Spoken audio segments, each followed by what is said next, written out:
What do you believe is the sheriff's role in protecting patients' rights? The California law makes it pretty clear that if you've got a 215 card, you're allowed to have marijuana. It's kind of, I'll be honest with you, it's pretty murky. The DA's office gives us guidelines about how much someone's allowed to have if they have their 215 card. And I really go with what the DA's office guidelines are. So if they tell us someone's allowed to have a pound or 2 pounds or 6 plants or 12 plants or a dozen plants in their backyard, that's pretty much what we're gonna use as a guideline. But I would like to sit down with the district attorney and talk with him about those things. And I'd like to bring people such as yourself. I'd like to bring folks in from the public that are on both sides of this marijuana issue and have a roundtable and talk about this.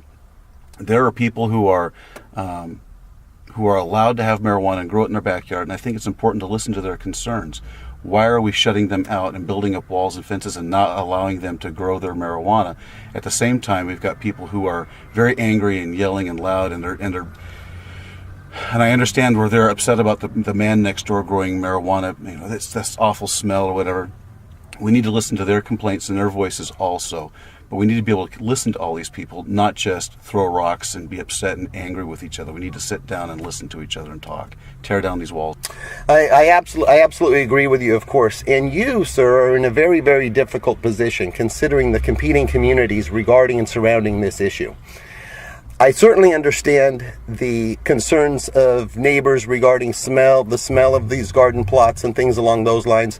It would offend me, personally, if my grandmother had to sit there and listen and smell this for 2 months out of the year. I mean, the smell doesn't bother me, of course, but it would offend me if my daughter or my grandmother had to sit there and smell that for 2 months. Those are the types of concerns I believe that you're addressing. That's exactly some of the concerns that I've heard from folks. And I know that some of these people are taking the law into their own hands. They're sneaking over the fence, and they're cutting the marijuana down, they're poisoning it. I know some people who are buying male plants and putting male plants in the ground. I know that this stuff is going on. This does not create good neighborhoods, and this is not what we want.